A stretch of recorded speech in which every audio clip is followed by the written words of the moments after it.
Welcome back to 80s Comics, kicking it old school today with The Visionaries, issue number 3 from March of 1988 by Demon Destroyed. It's The Visionaries, a very cool comic book drawn by Mark Bagley. Does a great job on this series. The Visionaries were not a terribly popular line of toys, but they did look pretty cool. The comic book is great. My only real complaint with the series, in fact, my only complaint with the series, is that all of the characters look more or less the same. It takes a lot of effort to stare at the images and try to figure out who's who. Now, maybe if you were more familiar with the toys, that wouldn't be a problem.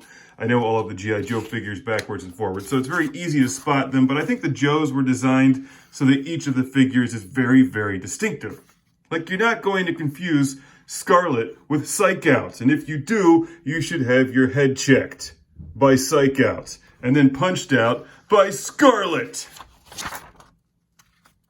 Which sounds like a recipe for a great weekend. Okay, what's going on here? Well, The Visionaries is actually more complicated than one might expect from a 1980s toy-based comic book.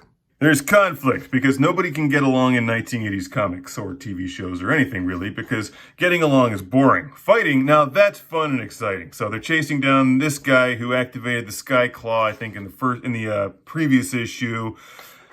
Bad guys are good guys and bad guys fighting each other in vehicles that look more or less the same. So it's a little bit confusing, even though the art is very good. But this is the important part here, is that the good Visionaries see starving children.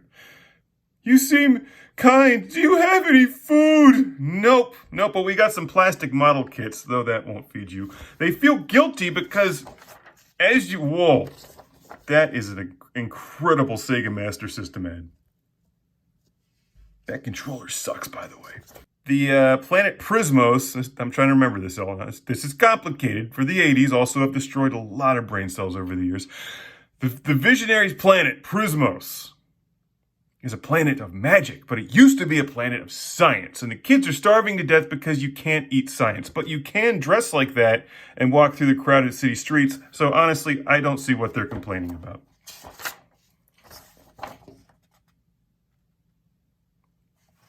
Have to admire the artwork. Mark Bagley jam-packs a lot of detail into every single page. And the writing is actually pretty good. There's some espionage as the bad Visionaries are spying on the good Visionaries who travel to, what's the guy's name? Merklin. The guy's magic rock face appears in the side of the mountain. And this part's actually pretty funny because they're like, what do we do? You gave me this magic scroll, but I don't know how to read it. And Merklin's like, dude, you're an idiot. I gave you this superpower so that if you just would learn to use your stupid superpower, you could read the scroll. And he's like, oh, hey, look at that. I can read the scroll. And look, we got Pele hawking Tang. You get an action poster of Pele. That's pretty sweet. Pele is a star of an Atari game. That's exciting. You get Tang's soccer team iron-on. I love iron-on patches. Everybody loves iron-on patches. If you don't like iron-on patches, you were not from the 80s. A rebate catalog and Pele's best. Do I get invited to hang out and drink with Pele? All right, I love this part of the storytelling. So we get a flashback to the ancient days when the planet was run by science and respected science. And there's this ancient civilization, and they've discovered this meteorite. Okay, here's the whole... If you can stop from being distracted by the awesome Pele advertisement and the promise of an iron-on patch, you can read the backstory of how this meteorite crashes. These people from eons past discover this thing, and they decide to turn it into a giant weapon. And if you activate this weapon, it's like the biggest weapon on the planet of Prismos. It's a very factual story. If you activate it, it will then reverse the polarity of the whatever from science back to magic. Or was it magic? Basically, it just reverses things. So if it's a world of magic, it goes back to a world of science. If it's a world of science, it goes back to a world of magic. They must have been so wasted on Tang and rum cocktails when they wrote this. So it doesn't make any sense, but it's fun. Isn't that why you're reading this to begin? Hey, look, Konami. So, one thing leads to another. The Visionaries are conflicted. There's a sweet ad for Alf. The coolest hunk in America comes to town. Tom Cruise! You've let yourself go.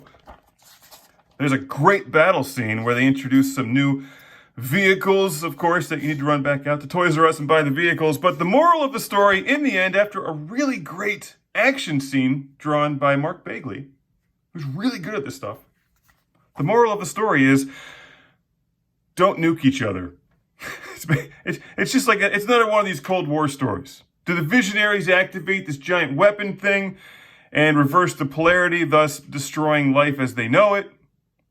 Or do they just leave it alone and live to fight in issue number 4? Hopefully just kill each other the old-fashioned way by stabbing themselves with enormous monster-generating plastic staffs. It's the Visionaries. It's a really good series of comics. It's a nice issue. And you can cut that ad out and hope to get some iron-on patches from Pele. You can hang out and drink Tang with them. Visionaries. Number 3, recommended by 80scomics.com.